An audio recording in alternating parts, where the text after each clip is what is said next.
Okay, so I just want to talk a little bit about some of these problems here. So this kind of problem is a really typical one that might come up in an exam because it looks at a lot of the skills that examiners consider to be things that are quite important. So we're looking at factorising, we're looking at simultaneous equations, we're looking at calculus.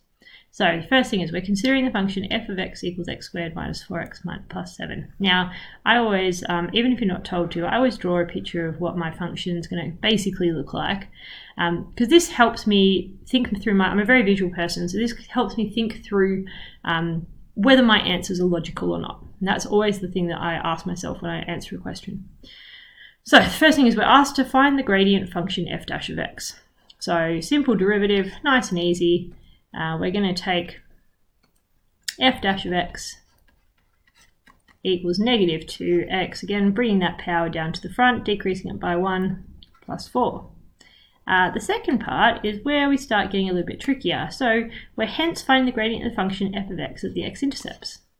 So the first thing we need to know is obviously what the x-intercepts of our function are. So we're going to let f of x equal to 0. Negative x squared plus 4x plus 7.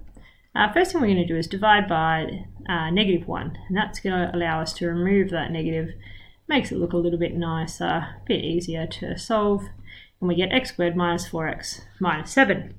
Now, no factors that go into 7 that are going to add to make 4, so I'm going to go straight to using quadratic formula.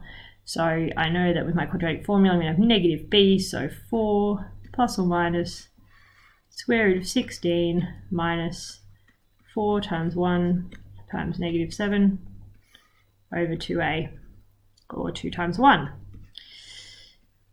From here, I'm going to have x equals 4 plus or minus 16 plus 28 gives me 44 over 2. All right. Last thing is we're hence finding the gradient of the function. And again, you get given little clues in question about what you need to do. So anytime you see something like hence is generally referring to using your answer from the step before or maybe 2 questions before, but you should always be using something that you've done before. Maths teachers aren't horrible people. They want you to do well, so they're trying to give you little clues in what the question's asking you. So we're going to take our f dash of x that we found before. We're going to sub in, I'm going to sub in 4 minus root 44 on 2. So we're going to take negative 2, 4 minus square root 44 on 2 plus 4. So I can expand, well, first thing I can do is I've got a times by 2 and a divide by 2. So I can cancel that out. So I cancel that times by 2, divide by 2. From there, I'm going to multiply out the negative. So I'm going to have negative 4 plus square root 44 plus 4. Now 4s are going to cancel as well. And I'm going to be left with, hang on, scroll down a little bit. I'm going to be left with my gradient at 4 minus root 44 on 2 being equal to the square root of 44. Now, if I think about this, this is because this is our negative x-intercept. This is a negative solution where we're taking away the root. It's going to be further to the left of our turning point than our positive solution.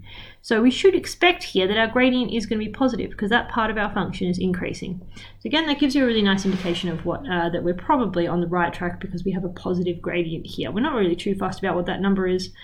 We could write it if we wanted to as 2. Am I doing 4? Isabel, you're going insane. And my eraser's not working. Excellent. So we could write it as 2 root 11 if we wanted to, or we can keep it as square root 44, but as long as that number is positive, we can be fairly confident that we're on the right track. Our negative solution is obviously just going to be the inverse of this, so we're going to have negative root 44, and you would need to write that down as your second answer as well. Alright, the third part of the question says the line g of x equals 3x minus 5 intersects the curve f of x at 2 points. Find the gradient of the curve at these 2 points. So the first thing we need to know is obviously what those points are. I'm just going to start a new page for this one, so chuck in a blank page. Okay. Oh, that's nice. It's even got the question on it. So we are going to look at firstly our function f of x. And sometimes when you're getting up to like part 3 of a question, it's helpful to write down all the information that you have. So negative x squared plus 4x plus 7. We've also got f dash of x equals negative 2x plus 4. And we have g of x, which equals 3x minus 5. Okay, so we want to find where the intersection points are between f of x and g of x. So I'm going to let f of x equal g of x. I'm going to check these down. So we're going to have negative x squared plus 4x plus 7 equals 3x minus 5. Now I'm going to solve. So I'm going to subtract 3x, add 5, and we're going to be left with negative x squared plus x plus 12 equals 0. Again, I'm just going to divide by that negative, so we're going to have x squared minus x minus 12 equals to 0, and we're going to be left with x plus 3, x minus 4 as our two solutions. So x is going to be equal to negative 3, or it's going to be equal to positive 4. All right, from here we can find our gradient. So we're going to now take our f dash of x. So we're going to work out what f dash of negative 3 is, and f dash of 4. And we're going to sub in negative 2 times negative 3 plus 4, and negative 2 times 4 plus 4. So in this one we're going to get 6 plus 4, which gives us 10. And this one we're going to have negative 2 times 4 gives us negative 8, plus 4 gives us negative 4. Okay, and again, if we look at the function, negative 3 is probably on our increasing side. Maybe our line cuts through like this. Could do, you never know. And so these points kind of correspond to either side of the turning point, where you might have one positive, one negative solution. So I'd be fairly happy with that as it stands there. Okay, all right, thanks very much. See you guys later.